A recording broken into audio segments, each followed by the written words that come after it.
नमस्कार, आप सभी का स्वागत है एक बार फिर आज के इस वीडियो में। तारीख हो चुकी है 28 जनवरी और दिन है गुरुवार। आज के इस वीडियो में आपको मिलेंगे आज सुबह की वे सारी सिलेक्टिव खबरें जिनको जानना आपके लिए काफ़ी ज़रूरी है। तो चलिए शुरुआत करते हैं आज की ब्रेकिंग न्यूज़ की। 26 जनवरी को देश में हुए किसान ट्रैक्टर परेड के बारे में क्या एक्शन लिए गए हैं उसकी पूरी जानकारी आपको इस वीडियो में मिलेगी। साथ ही अगर आप केरल में रहने वाली महिला हैं तो इसी वीडियो में आपको एक अच्छी खबर भी मिलेगी।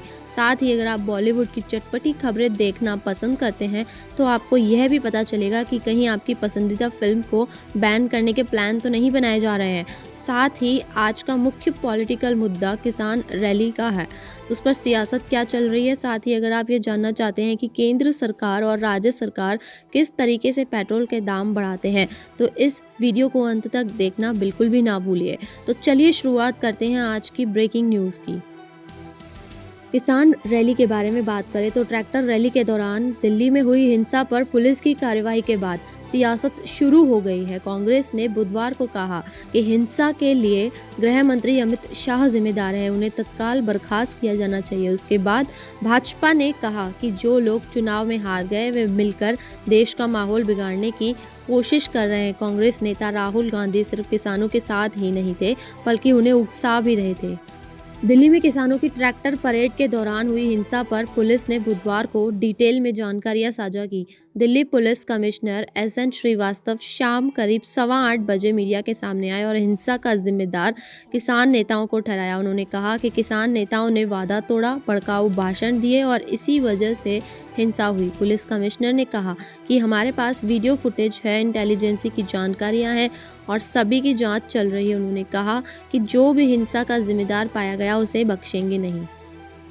बुधवार सुबह से ही दिल्ली पुलिस सक्रिय हो गई। शाम होते होते 37 किसान नेताओं पर एफआईआर दर्ज कर ली गई। इसके साथ ही 200 लोगों को हिरासत में भी ले लिया गया था। इन पर हिंसा करने और लोगों को भड़काने का गंभीर आरोप है। इसके बाद राष्ट्रीय मजदूर किसान संगठन और भारतीय किसान यूनियन ने खुद को आंदोलन से अलग करने की घोषणा कर दी।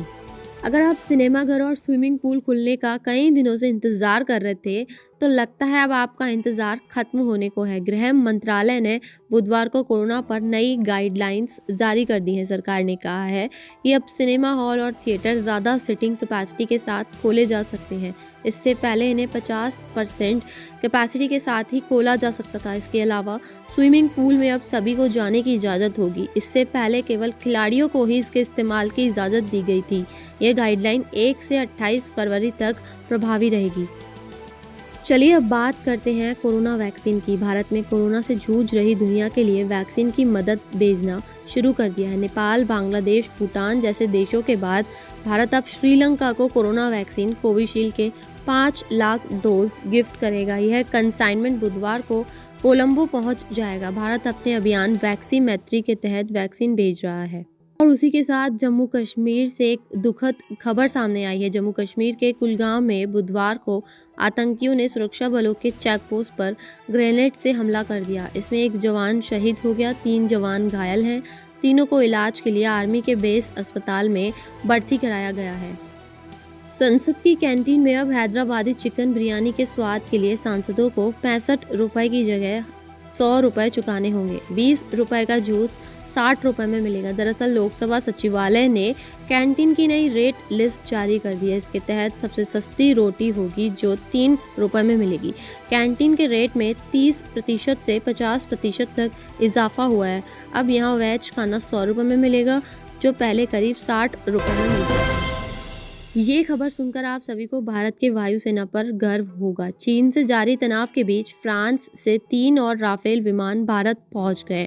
ये विमान 6,764 किलोमीटर का सफ़र पूरा कर बुधवार शाम 8:30 बजे गुजरात के जामनगर एयरबेस पर लैंड कर गए। सफ़र के दौरान इन विमानों में यूएई एयरफोर्स के एयर रिफ्यूलिंग एयरक्राफ्ट के जरिए फ्यूल भरा गया। इस तरह फ्रांस ने अब तक 3 खेप में कुल 11 विमान भारत को डिलीवर कर दिए हैं। देश की आर्मी महिलाओं के बारे में बात की जाए तो आपको बता दें 11 महीने बाद भी आर्मी में महिलाओं को स्थायी कमीशन देने का फैसला लागू नहीं हो पाया है। ऐसे में आर्मी की 17 महिला अफसरों ने फिर से सुप्रीम कोर्ट का दरवाज़ा खटखटाया है। महिला अफसरों ने कोर्ट पर याचिका दायर करके तुरंत फैसला लागू करवाने का आदेश की मांग की है। चलिए अब बात करते हैं बॉलीवुड की कुछ मुख्य खबरों की, जिसमें सबसे खास खबर है कि भारतीय शास्त्रीय संगीत में पंडित जसराज एकमात्र गायक रहे जिन्हें न सिर्फ भारत सरकार ने पद्म विभूषण से विभूषित किया, बल्कि नासा और इंटरनेशनल एस्ट्रोनॉमिकल यूनियन ने उनके नाम पर एक ग्रह का नाम पंडित जसराज रखा। सुरों के रसराज कहे जाने वाले पंडित जसराज ने संगीत की दुनिया को अपने जीवन के 75 साल दिए। शास्त्रीय संगीत का इतिहास पंडित जसराज के नाम के बिना अधूरा है। उन्होंने 17 अगस्त 2020 को अमेरिका के न्यू जर्सी में अंतिम सांसें ली। स्वर्गवास के बाद आज उनका पहला जन्मदिन है। अगर वे होते तो 28 जनवरी यानी आज उनका 91वां जन्मदिन होता। अमेज़न प्राइम वीडियो ने Tamil action thriller film master को 29 जनवरी को रिलीज करने की घोषणा कर दी है। इससे फरवरी में रिलीज किया जाना था। अमेज़न ने इसके राइट्स करीब 90 करोड़ में लॉकडाउन के दौरान ही खरीद लिए थे। मास्टर पोंगल के समय ही थिएटर्स में रिलीज हुई है। महज 2 हफ्तों के अंदर इसे OTT पर रिलीज किया जा रहा है। अगर आप इंडियन क्रिकेट टीम के कप्तान विराट कोहली के फैन हैं तो ये खबर सुनकर आपको बहुत दुख होगा कि केरल हाईकोर्ट ने हाल ही में एक्ट्रेस तमन्ना भाटिया, इंडियन क्रिकेट टीम के कप्तान विराट कोहली और एक्टर अजू वर्गीस को नोटिस भेजा। ये तीनों सेलेब्स ऑनलाइन रमी गेम के ब्रांड एम्बेसडर हैं। वेब सीरीज तांडव के लिए मुसीबतें खत्म ही नहीं हो रही हैं। सीरीज तांडव के मेकर्स और एक्टर्स को सुप्रीम कोर्ट ने बुधवार को बहुत बड़ा झटका दिया है। कोर्ट ने मेकर्स और एक्टर्स पर दर्ज FIR पर रोक और गिरफ्तारी से प्रोटेक्शन देने से इनकार कर दिया है। कोर्ट ने वेब सीरीज पर टिप्पणी करते हुए कहा, आप लोगों की धार्मिक भावनाओं के साथ आहत नहीं कर सकते। चलिए अब बात करते हैं कुछ विदेशी खबरों की। पाकिस्तान के पेशावर में राज कपूर की पुश्तैन हवेली का मामला एक बार फिर सुर्खियों में है। दरअसल इस हवेली के मालिक ने इसे सरकार द्वारा तय किए गए दाम पर बेचने से इनकार कर दिया है। ओनर का दावा है कि खैबर पख्तूनख्वा सरकार ने इस प्राइम प्रॉपर्टी की भारी अनदेखी की है और सही कीमत नहीं लगाई है।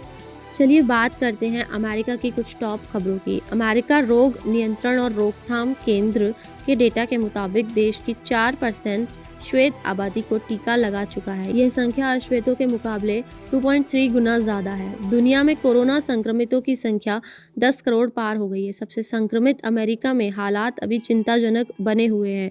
वहां अब तक 2.6 करोड़ से ज़्यादा लोग संक्रमित हो चुके हैं। वहीं 4.35 लाख की जानें भी जा चुकी हैं। वहां कोरोना से बचाव का टीकाकरण 45 दिन से चल रहा है। एक मीडिया रिपोर्ट के मुताबिक टीकाकरण में भी रंग भेद की शिकायत सामने आई है। 14 राज्यों के टीकाकरण के विश्लेषण से पता लगा कि वहां लैटिन और अश्वेतों के मुकाबले 2.5 गुना श्वेतों को टीका लगा है। चलिए अब बात करते हैं कुछ और विदेशी खबरों की।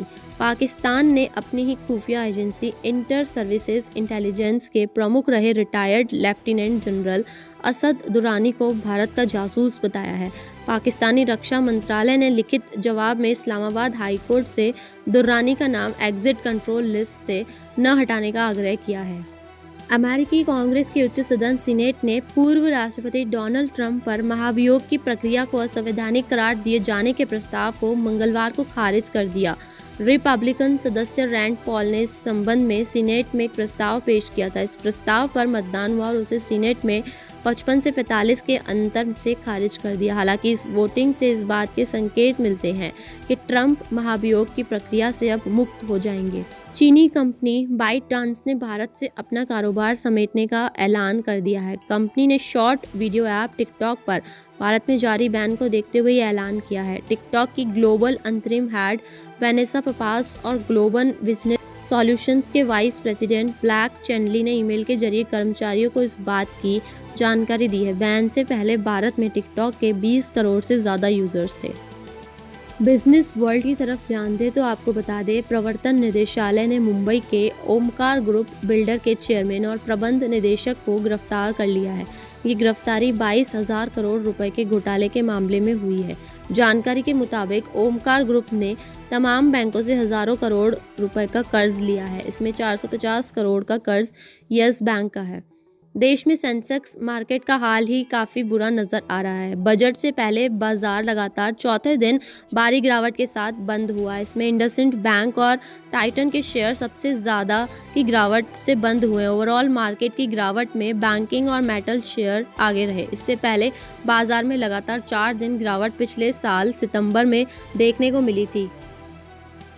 अगर आप YouTube पर वीडियो बनाना पसंद करते हैं तो ये खबर आपके लिए। YouTube ने पिछले 3 साल में क्रिएटर्स, आर्टिस्ट और मीडिया ऑर्गेनाइजेशन को $30 बिलियन का पेमेंट किया है। कंपनी की CEO सुसान ने एक लेटर के जरिए ये जानकारी दी। उन्होंने बताया कि जो नए चैनल्स कंपनी के पार्टनर प्रोग्राम में शुरू हुए थे उससे रेवेन्यू में बढ़ोतरी हुई। 2020 में उनका रेवेन्यू लगभग 2 गुना हो गया है। केरल की कुछ महिलाओं के लिए खबर काफ़ी अच्छी साबित हो सकती है। केरल सरकार ने दक्षिणायनी वैल्यूएशन के नाम पर महिलाओं के लिए एक वार्षिक पुरस्कार की घोषणा की है। केरल की स्वास्थ्य मंत्री के शैलजा ने बताया कि यह पुरस्कार ऐसी महिलाओं को दिया जाएगा जो अन्य ज़रूरतमंद महिलाओं और उनके सशक्तिकरण के लिए काम करती हैं। ये पुरस्कार अंतर्राष्ट्रीय महिला दिवस के अवसर पर दिया जाएगा। इसके अंतर्गत 1 लाख रुपए का कैश प्राइज प्रदान किया जाएगा। स्पेन की रहने वाली माया वैग को 16 साल की उम्र में फेरारी की पहली महिला अकेडमी ड्राइवर बनने का गौरव मिला है। माया इस साल फार्मूला 4 में हिस्सा लेंगी। देश में महंगाई का आलम बन रहा है। इसी बीच पेट्रोल डीजल की कीमतों में बुधवार फिर बढ़ोतरी हुई। यह इस महीने में 10वीं बार और लगातार दूसरा दिन है जब तेल की कीमतें बढ़ी हैं। राजस्थान के गंगानगर में पेट्रोल की कीमत 100 रुपये प्रति लीटर के पार निकल गई है। केंद्र सरकार के एक्साइज ड्यूटी लगाने के अलावा राज्य सरकारें भी वैट यानी वैल्यू एडेड टैक्स लगाकर आपसे कमाती हैं। राज्यों के वैट टैक्स का रेट भी अलग अलग होता है। पूरे देश में सबसे ज़्यादा वैट राजस्थान सरकार वसूलती है। यहाँ 38% टैक्स पेट्रोल पर और 28% डीजल पर लगता है। तो ये थी आज की सारी बड़ी खबरें। ऐसी ही और बड़ी खबरें एक साथ एक ही वीडियो में जानने के लिए हमारे चैनल को सब्सक्राइब करना बिल्कुल ना भूलें।